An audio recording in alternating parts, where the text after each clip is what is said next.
Hello there and welcome to Heart Explained Therapy, and today's episode is going to be on negativity and positivity and how it's not as good as you think to take away all of negativity.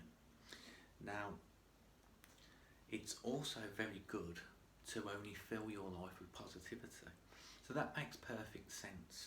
However, further on down the trail, you're going to see what actually happens and why it's actually bad to remove certain types of negativity.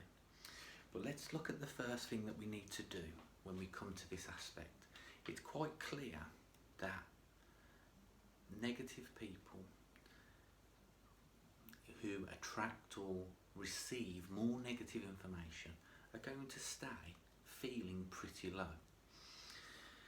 If you put yourself in a position where, let's say, you watch something that makes you scared, like the news, or you do a bad habit, like drink and smoke, rather than go for a walk and exercise, something you should possibly consciously know you should do, then you're going to get a lot of these negative sort of loops that the first thing makes you feel negative, then your sort of acceptance that you're not doing something positive will make you feel even more negative, and you'll just start to build up sort of these guilt loops, and all of a sudden things aren't going right, and then you hear that you need to do away with negativity and start to do more positive things, and this seems like the perfect solution.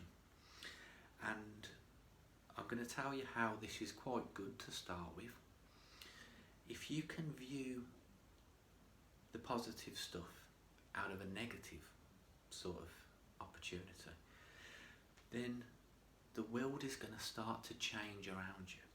It's a great sort of belief system to pick up.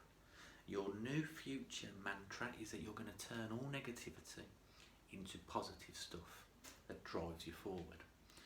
Now, unfortunately, I think that people get to a sort of place where, because they feel good, because they've cut out such a lot of negative traits in their life, I feel like they get stuck and they don't absorb any negative stuff at all. They feed the ego positive feelings continuously, and I believe this actually turns out to be a bad thing in the long run. Initially good, and you need to do it, but there's a fine line. Now, the fine line is you won't sort of have certain people around you that trigger negative feelings. Now, unfortunately, we have to reverse back to the thing at the start. When you felt bad, you realised you had to do something quite strong mentally, and the mental action caused you to physically change. Like a small habit, like, have you ever joined the gym in the past and you failed a few times, you've wasted a lot of money because you haven't turned up, and then all of a sudden some sort of fear, some sort of challenge, like getting married is a big one. I need to lose weight to get into a dress.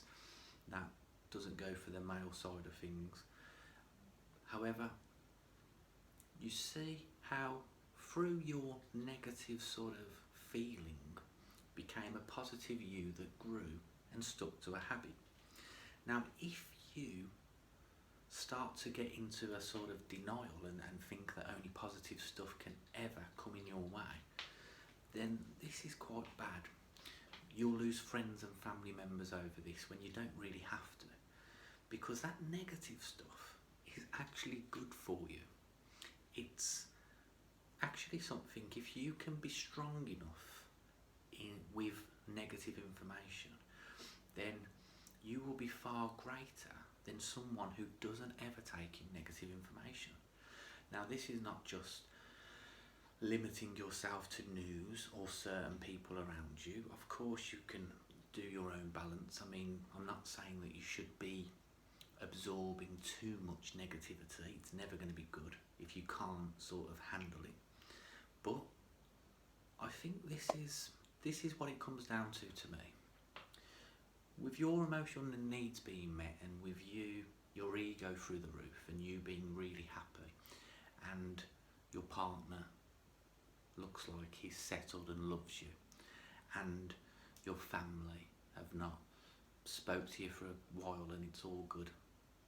If you build yourself up here, then in fact that's an actual very weak position to be in, because it's not going to take too much negativity to dent that, and the drop from there to where this negative information is going to take you is going to be catastrophic to your long-term growth and stunt you and make you paralysed for a couple of weeks, and you'll think it's your anxiety coming back, or you'll think it's some sort of A, B and C is happening, so I feel bad, so I'm going to take a month off the gym, 3 months off the gym, and I'll hit it when my head is mentally better. And what is actually going on is you haven't stuck around the negative stuff that actually makes you grow strong continuously and stay there. And it's very important that you do away with this emotional need for positivity. And it comes back to another thing that I always bang on about, which is balance. And I want to give you an example of what I'm talking about. When you're really happy, it's fine to be happy. When you're really happy, your mental health doesn't exist. When your emotional needs are being met, you don't have anxiety.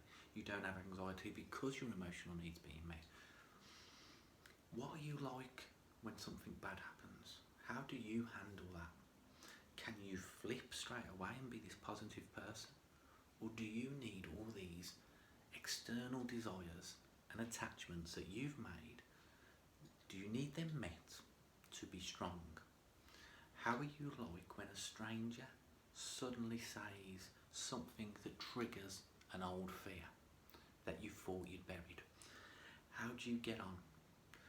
Now this is massive, because this is a big sign as well if you've grown, if you're in a good place, and a place where it feels like you finally mature. Because I have a little philosophy that I think most of us haven't really grown up, and we was never given the tools to really be a great role model for anybody else. We've not seen anybody, we've not learnt any education. So what I sort of propel to is this theory that we actually need the bad stuff to happen to us. It's the stuff that makes us realise that there's good things at the other end. If you did away with all of the planet would be pain and chaos, and you wouldn't know anything other than existence in pain and chaos, because you would have no comparison. And if you took away pain and chaos, the thing that we try to do and we would love to do, you live in a world of love. But unfortunately you don't know it's a world of love, because again the comparison has gone. So what we need to do is find out how we handle our worst fears. So if you have had a traumatic experience, you've had a bad relationship breakdown, a divorce, even if you've lost your child in a separation, or the contact's bad, or any of these little problems, talk about it with somebody. The person you trust, and the person who's the least judgmental, not anybody opinionated, because you're probably going to get some really bad advice. But have an open discussion, even with a random stranger. I mean, there's a phone call you can make to Samaritans to just talk about this, and their job is to listen.